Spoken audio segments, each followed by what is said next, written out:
C'était une démarche un peu particulière pour moi de venir en résidence, c'était ma première résidence. Et c'est vrai que normalement je vais quelque part en sachant ce que je vais documenter. Cette fois-ci je venais vraiment un peu vierge, en me disant que l'idée allait venir vers moi. Donc c'était assez intéressant et différent comme démarche.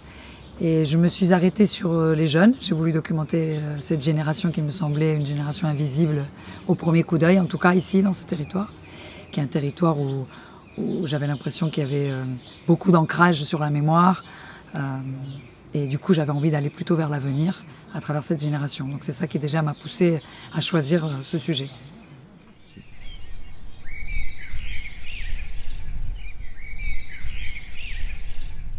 Alors écoute, la résidence était de 2 mois. Finalement, j'avais 1 mois et demi pour travailler.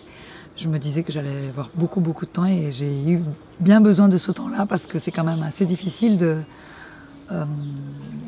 d'arriver à suivre un jeune, de documenter sa vie, de rentrer dans son intimité. Moi, j'aime bien travailler au plus près des gens, donc j'ai pas forcément envie que de documenter de 4 à 6 le basket, quoi. J'ai envie d'aller dans la vie d'un ado, dans la chambre, le dîner avec les parents, les grands-parents si possible, les soirées, les amours, enfin tout ce qui fait l'adolescence. Et donc il m'a fallu un peu de temps. Je suis passée par le collège d'abord, et puis après par des familles, des gens de mon âge qui avaient des enfants adolescents. Et petit à petit, créer des liens aussi pour qu'eux ils comprennent que documenter, c'est pas simplement documenter ce qu'ils font. Donc à chaque fois, c'était très difficile parce qu'au début, c'était je vais au basket, je vais au cheval à telle heure. Donc dès que je fais quelque chose, madame, je vous dis. J'ai dit, mais qu'est-ce que tu fais entre le cheval, entre le basket? Non, mais je fais rien. Et en fait, ce rien, pour moi, c'était le tout. Et j'essayais de leur faire comprendre qu'en fait, le rien, c'est-à-dire glander dans la chambre en mettant des snaps et en faisant les devoirs ou se maquillant et des choses comme ça, pour moi, c'était tout. Donc bon, ça a été tout ce processus pour arriver à ce rien-là qui finalement est leur vie, quoi.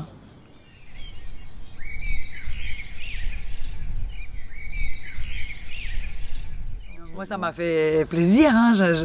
Je trouve que c'est super de travailler dans le pays où on habite, quoi.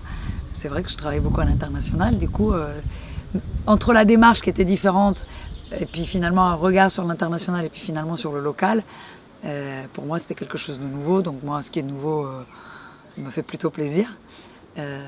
Après, j'étais surprise des difficultés ou justement des démarches un peu différentes. Quand je vais en Colombie ou que je vais au Proche-Orient, c'est vrai qu'en 24 heures, on est chez les gens. C'est culturel aussi. En 24 heures, j'habite avec eux, ils me mettent un matelas et je vis avec eux. Donc avoir l'accès à l'intimité des gens dans ces pays-là était beaucoup plus facile. Ici, ça a pris beaucoup plus de temps. En France, c'est pas non plus, on n'arrive pas chez les gens et on met un matelas par terre et on vit, quoi.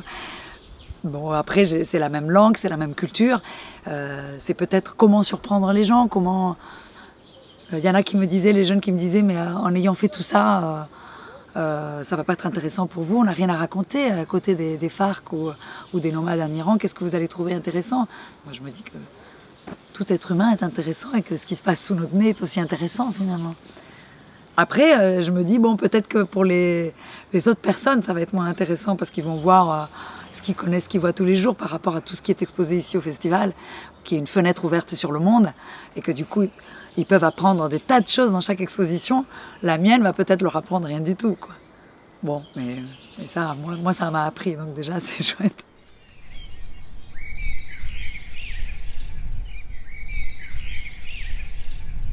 De pouvoir aller en boîte de nuit parce que il fallait attendre ton Noël et le 1er de l'an et tout ça, qu'ils soient un peu en vacances.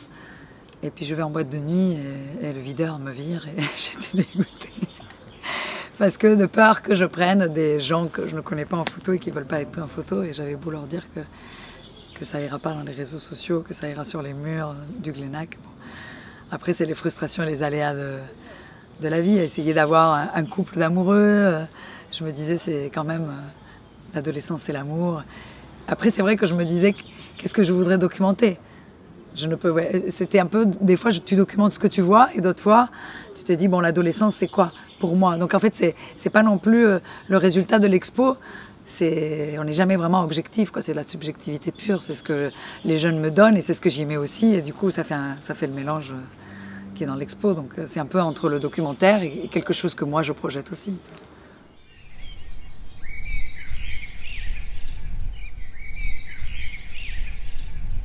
Ah bah, moi ça m'a fait hyper plaisir, c'est la première fois que j'expose à l'extérieur.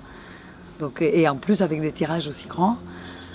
J'aime le côté déambulation, le fait de suivre la rivière en même temps que de suivre les photos et d'être dans une espèce de couloir, que finalement les photos accompagnent la nature en face à face. Et les photos en plus c'est pas du tout des photos de nature, parce que l'année dernière j'avais vu l'exposition qui était à Glénac, qui était une exposition sur les marais, quoi. Donc en fait tu avais du fleuve des deux côtés, et là c'est très humain, ancré dans cette nature. Et moi qui suis pas du tout une photographe de nature, ben, ça m'a semblé intéressant de mélanger les deux, quoi.